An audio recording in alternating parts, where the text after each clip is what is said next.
Já, góðan daginn. Ég er Guðmundur Orlaugsson og það er 25. júní 2025.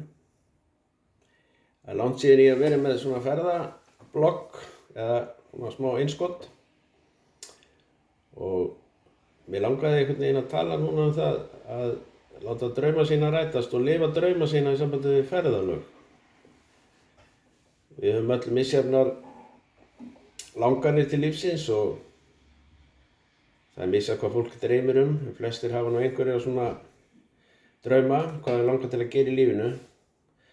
Og í mínu tilviki þá er nú ýmislegt sem ég hef langað til að gera og margt hefur ræst. En svona í sambandi við hobby þá hef ég alltaf verið mikla ferðaþrá eins og margir vita sem við þekkja. Og ég hef svo sannarlega fengið að lifa þann draum og er ekki nærri hættur sko. Ef að heilsa leyfir og svona þá er ég með margt á plani á næstu árum. Þetta kom rosalega snemma hjá mér. Ég var bara krakki þegar ég hafði löngu til þess að vita hvað væri hinum megin við fjöllin. Ég er nú alveg upp í Biskupstungum eins og flestir vita. Og mér langaði svo að vita hvað væri hinum megin sko. Ég man þegar ég stóð upp á hól fyrir ofan bæinn og ég er náttúrulega hef ferðast allt Ísland, eða svona næstum því allt.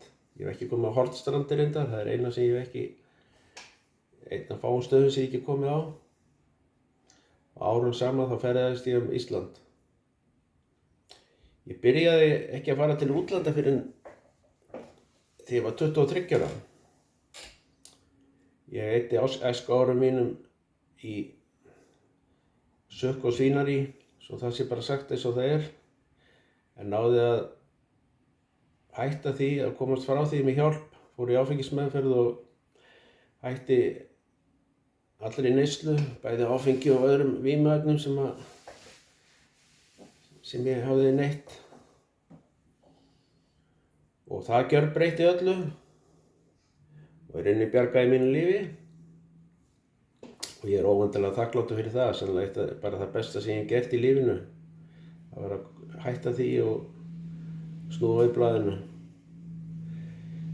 En ég gat þá farið að sinna mínu ferðaþrá og ég ætla ekki að fara að rekja það hvert ég fór en ég er búinn að fara allan heim og já, mér langar að taka eitt fram. Það var þegar ég var eitthvað 8-9 ára, það var til svona landafræðibók heima í Hlíðatúni og móðir mín heitinn, sem er nú nýlátin, og hún sagði mér það að ég hefði bent á mynd af Kínamúrnum. Þessi bók var með þess að eldri systkini mín hefði fengið hana í skólanum í Reykholti og þar voru myndir af Kínamúrnum og ég sagði við mömmu, þarna ætla ég að fara og það varð nú bara úr. Að ég 2005 þá fór ég í heimsreisu 4 mánuði með fyrirhuguðu konunni minni, henni Hrafnhildi. Við fórum allan heim, fórum til 10 landa í 5 heimsálfum og við stóðum á Kínamúrnum og ég sá draumur rættist. Svona er þetta sko. Það er svo náttúrulega hafa svona ferðadraumar kviknað svona seinni árum líka sem ég hef bara vaðið í þegar að mér hefur dottið í hug. Og eftir að ég varð einhleypur á ný, að þá hef ég farið mjög víða einn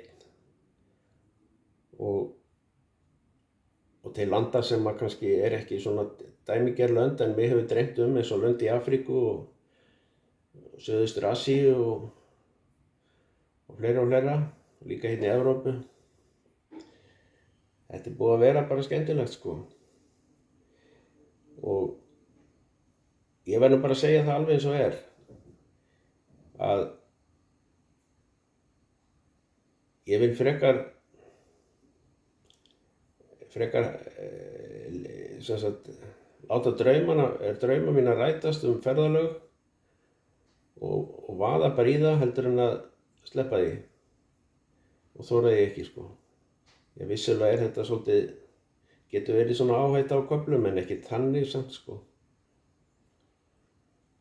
Ég hef nú gert ýmislegt misjafnlega gáfulegt í lífinu sko. En ég hef búinn að prófa að búa í stóru húsi og eiga flotta bíla og lifa svona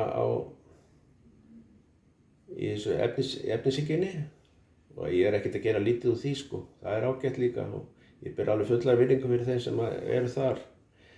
En þeir segja það að það sé ekki vasar á líkklæðunum og þó ég voni nú að ég nú einhver ár eftir sko þá fer maður ekki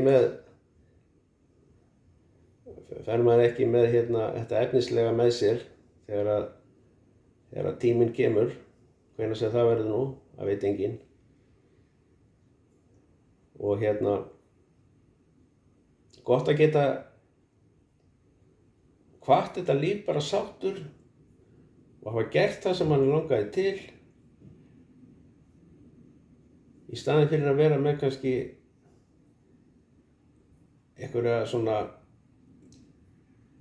hugrenningar í ellinni eða á lokametru lífsins hvað maður hefði átt að gera. En maður gerði það ekki af því maður var svo upptekinn af einhverju öðru.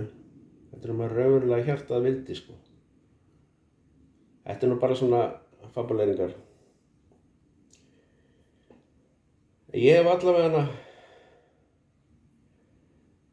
til þessa, þá hef ég lifað marga drauma mína og ég ætla að halda því áfram eins lengi og heilsan leyfir og mér langar til sko.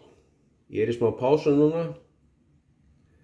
Það svona sumar á Íslandi eins og ég sjá það grænmeti rigning og þungt yfir, típist íslenskt sumar.